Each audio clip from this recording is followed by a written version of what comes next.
అలాగే ఇప్పటికీ సౌదీ ఆ ప్రాంతాల్లో కూడా కొంతమంది ఆయిల్స్ ఉపయోగిస్తారు హెడేక్స్కి వాటికి పెయిన్స్కి అని చెప్పి. సో ఆయిల్ ఏంటంటే అక్కడ మెడిసిన్ కింద యూజ్ అయ్యేది. ఇది బైబిల్లో మరొక చోట యేసుక్రీస్తు వారే స్వయంగా మాట్లాడతారు. ఏంటంటే ఒకతన్ని దోచుకుని దొంగలు కొట్టేసి పాడేసి వెళ్ళిపోయినప్పుడు ఎవరో కొంతమంది పట్టించుకోకుండా ఉంటారు. అయితే ఒకడు సమరీయుడైన ఒక వ్యక్తి చూసి అతనికి దెబ్బలకి వైన్ రాసి అలాగే ఆయిల్ రాసి కట్టి తీసుకుని వెళ్తాడు.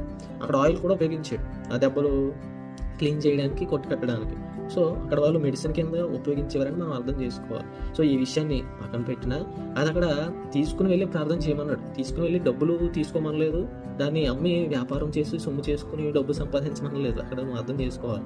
అలాగే అక్కడ అంటాడు, విశ్వాస సహితమైన ప్రార్థన రోగిని స్వస్థపరుస్తుంది. సో ఆయిల్లోనో ఇందులో మెటీరియల్లోనో పవర్ లేదు, నువ్వు చేసుకునే ప్రేయర్లో పవర్ ఉందన్నమాట. సో విశ్వాసము, ఫెయిత్ఫుల్ ప్రేయర్లో పవర్ ఉంటుంది, వాటిలో వీటిల్లో కాదు. అర్థమైందా?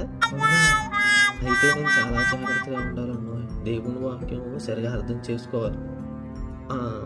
సో ఇలాంటి మాటలు జాగ్రత్తగా నువ్వు వినాలి. సో ఎప్పుడైతే ఇలాంటివి అర్థం చేసుకోవో, దేవుని వాక్యాన్ని మనం సరిగా తెలుసుకోకపోతే ఇటువంటి ప్రమాదాలు జరుగుతాయి. భ్రమపరిచే ఆత్మలు, సగం అబద్ధం చెప్పే విధానాలు ఇప్పుడు చాలా ఉన్నాయి. మనం అది తెలుసుకోకపోతే సరిగా మనం ఎదగలేము, అసలు క్రైస్తవుడిగా జీవించలేము. యేసుక్రీస్తు వారి దగ్గర కూడా సాతాను వచ్చి ఇదే మాటలు చెప్పింది, నువ్వు దేవుడు కుమారుడు అయితే దూకే దేవదూతలను కాపాడతాయి అంటారు.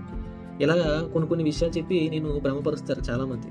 సేవకులే కదా అని అనుకోకు, వాళ్ళు ఏ ఉద్దేశంతో సేవ చేస్తున్నారో నీకు తెలీదు, నాకు తెలీదు. కాబట్టి ఆ వ్యాపారము వాటి నుంచి దూరంగా ఉండు. అర్థమైందా? Okay, bye. ఎక్కడి నుంచి అయినా సరిగా ఉండడానికి ట్రై చేస్తాను, సరేనా? ఓకే అన్న, ఈ విషయం చెప్పినందుకు థ్యాంక్ యూ, బాయ్.